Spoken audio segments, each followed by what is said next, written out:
Når man arbejder med prototyper, er det meget rart at kunne arbejde i en sandkasse, hvor det kun er dig selv eller særligt inviterede folk, som for eksempel underviserne, der har adgang til at se, hvad du har lavet. Og derfor vil jeg lige vise dig, hvordan du kan dels bede søgemaskiner om ikke at indeksere dit website. Jeg vil vise dig, hvordan du kan beskytte en side med password. Og jeg vil vise dig, hvordan du kan lave et testmiljø på simply.com. Så det er hele 3 ting. Vi begynder simpelthen med at beskytte websitet mod søgemaskiners indeksering. Og der går man ind i kontrolpanelet. Så går man ned i værktøjer, i indstillinger og i læsning. Og her siger man så, at søgemaskiner ikke skal indeksere det her website, og så sørger man for, at der er et hak her. Nu var der et i forvejen, men hvis jeg sætter lige et her, så vil det sige, at nu er den sat til. Men læg vel mærke til det, der står her. Det er op til søgemaskinerne at indfri denne anmodning. Det betyder altså, at det her er ikke 100% sikkert. Du kan ikke være 180% sikker på, at der ikke er en eller anden søgemaskine, der tænker, nej, den side vil at indeksere alligevel, uanset hvad du mener. Så det vil sige, at den her metode er ikke 100% sikker, men du har da gjort et forsøg i det mindste. Det næste du kan gøre, det er at password beskytte den enkelte side, og det skal siges, du kan da også finde nogle plugins, der password beskytter hele sitet. Men den enkelte side vil jeg lige vise, fordi det er en standard feature i WordPress. Det kan være enten en indlæg eller en side, det er lige meget, teknikken er den samme. Så nu laver jeg et indlæg, og så password beskytter jeg det. Her laver jeg så et passord beskyttet indlæg. Og nu laver jeg så indlægget, jeg indsætter lige et billede fra mit mediebibliotek, der har vi her. Sådan der. Og det her indlæg ønsker jeg så ikke, at der er nogen, der skal se. Og derfor så vil jeg gå ind i den, der hedder status. Og i status herover til højre, hvis den ikke er synlig for resten, så kan man gøre det sådan her. Men under status, der kan du simpelthen sige, at den skal beskyttes med en adgangskode. Og så skriver jeg lige hurra, her med stort H, det skal man huske, at det er. Og så kan vi ellers udgive. Nu er det udgivet. Og så viser vi indlægget, og der står så, at det er adgangsbeskyttet, eller kodebeskyttet.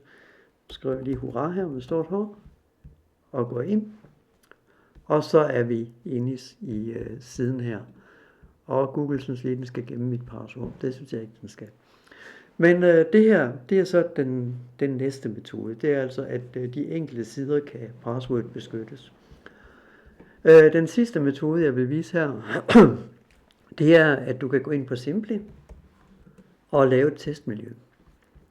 Så hvis vi går ind her og laver et testmiljø, så skal du gå ind i din Simply og din webløsning her.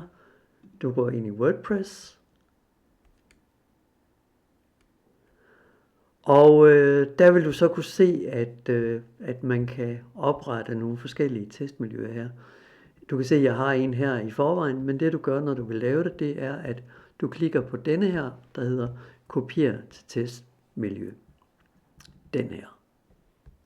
Nu vil jeg ikke gøre det, fordi så laver den jo et testmiljø til mig, men det der sker, det er, at du skriver her, hvad den skal hedde, og det tager så nogle minutter, for den laver faktisk en kopi af dit website, og det tager noget tid.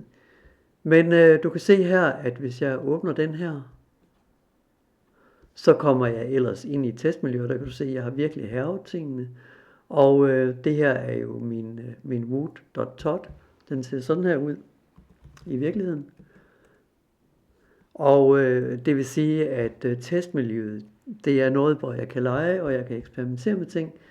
Hvis jeg er tilfreds med det, jeg ser, så kan jeg faktisk også udgive det. Det gør man på den her grønne knap. Det vil sige, at hvis det, der ligger i testmiljøet, er helt fantastisk, og tænker, yes, det ryger i produktion, så det her ikke ligger.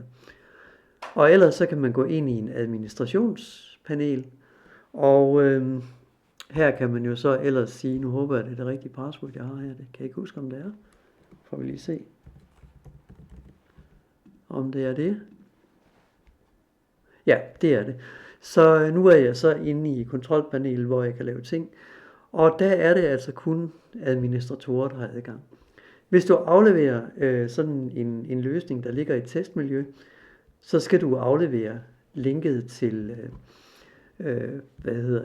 sitet, som ligger heroppe i URL'en. Så det vil sige, i mit tilfælde, så er det så staging og sådan nogle tal.tot.dk. Så vil vi kunne se produktionen her. Det kan også godt være, at du er nødt til at lige oprette en bruger, som har ret til at logge på. Og der må du lige tjekke, hvilke brugere, der har lov til det. Men det gør man jo herinde i alle brugere, så du skal ikke bare give din administratorkode væk sådan her.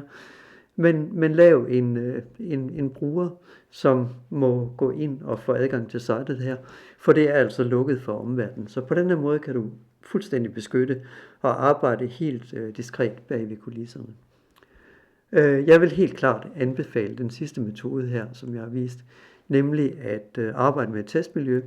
Og i øvrigt er det også sådan, at når man har arbejdet med det, for det fylder lidt, så om man ikke gider at bruge det længere, jamen så kan man så sige, at nu sletter vi altså det her testmiljø, nu vil vi ikke bruge det mere. Så det var altså nogle metoder til at beskytte websitet, og som sagt findes der også nogle plugins, hvor du kan simpelthen bare lægge et kodeord på websitet. Men husk, at når du afleverer, så er det dit ansvar, at underviserne kan gå ind og se, hvad du har lavet. Så husk enten at oprette en bruger, hvis det er det, der skal til, eller hvis du har password-beskyttede sider, at lige give passwordet til det. Så i det hele taget, så er ideen jo, at vi skal have adgang til at se, hvad du har lavet. Så det var, hvad jeg vil sige her om, hvordan du kan adgangsbeskytte dit website mod uønsket opmærksomhed.